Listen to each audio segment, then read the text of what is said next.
Ini adalah salah satu cabang produksi yang letaknya tumpang tindih, sehingga kita harus melakukan pemotongan. Dan pastikan pada saat kita melakukan pemotongan tidak menyisakan bekas cabang, dengan tujuan agar menghindari munculnya tunas air secara berlebihan pasca pemangkasan.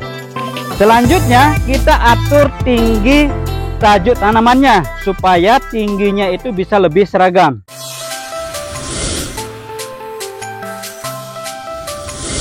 Assalamualaikum warahmatullahi wabarakatuh. Halo Sobat Tani, selamat datang kembali di channel Budidaya Tanaman Kakao. Pada video kali ini kita akan membahas topik penting, yaitu terkait pemangkasan bentuk. Apa manfaatnya? Bagaimana caranya? Yuk simak penjelasan dalam video ini. Saat ini saya berada di salah satu kebun milik petani kakao dengan luasan 1 hektar. Dan tanaman itu berasal dari bibit sambung pucuk dengan jenis klon MCC02. Usia tanaman sekarang ini sudah 1 tahun dan belum dilakukan pemangkasan. Idealnya ketika tanaman sudah berusia 1–1,5 tahun sudah bisa dilakukan pemangkasan bentuk. Dalam melakukan pangkas bentuk pada tanaman kakao ada beberapa poin yang harus diperhatikan. Jika terdapat bagian tanaman pelindung yang bersentuhan dengan tajuk tanaman kakao, harus dilakukan pemotongan. Jarak ideal antara tajuk tanaman kakao dengan tanaman pelindung yaitu 1,5 sampai 2 meter. Ini bertujuan untuk meningkatkan sirkulasi udara dan penyinaran matahari yang lebih maksimal, sehingga daun-daun pada tanaman kakao ini bisa melakukan fotosintesis lebih maksimal. Yang kedua, jika terdapat gulma yang berada di bawah tajuk tanaman kakao, harus kita bersihkan.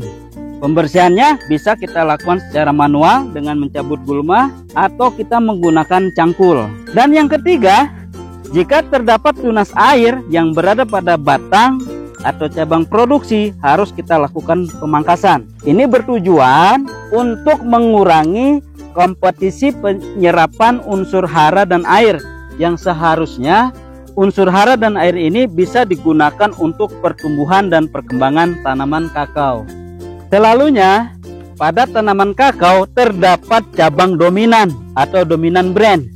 Ciri-cirinya pertumbuhan cabangnya paling tinggi dan ukuran cabangnya itu lebih besar jika dibandingkan dengan cabang produksi yang lain, sehingga harus kita lakukan penopingan dengan tujuan agar cabang produksi yang lain itu ukurannya bisa lebih seragam. Inti dari pemangkasan bentuk yaitu kita hanya ingin mempertahankan 3–5 cabang produksi yang posisinya seimbang, sehingga jika terdapat cabang atau ranting yang jaraknya berdekatan atau berhimpitan, kita bisa melakukan pemotongan. Ini adalah salah satu cabang produksi yang letaknya tumpang tindih, sehingga kita harus melakukan pemotongan. Dan pastikan pada saat kita melakukan pemotongan tidak menyisakan bekas cabang, dengan tujuan agar menghindari munculnya tunas air secara berlebihan pasca pemangkasan. Dan jika terdapat cabang kecil atau cabang cacing, kita bisa melakukan pemotongan. Ini adalah salah satu cabang produksi yang letaknya berhimpitan, sehingga kita harus lakukan pemotongan.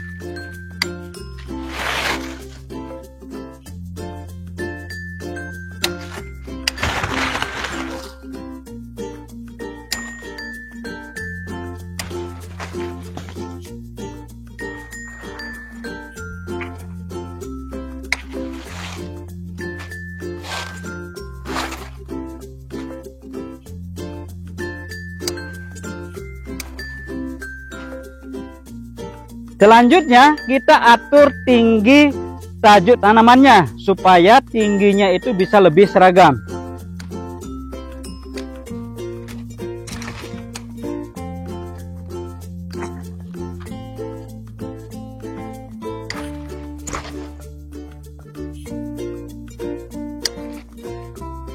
Dan yang terakhir, kita bisa memanfaatkan sisa pangkasan sebagai mulsa sekaligus sebagai bahan organik.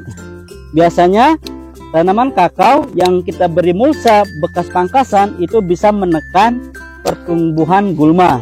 Ini adalah hasil pemangkasan bentuk yang sudah kita lakukan.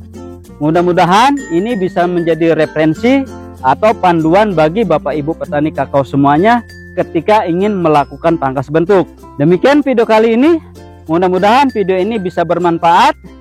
Jangan lupa untuk like, share, komen, dan subscribe pada video ini agar tidak tertinggal update video-video selanjutnya.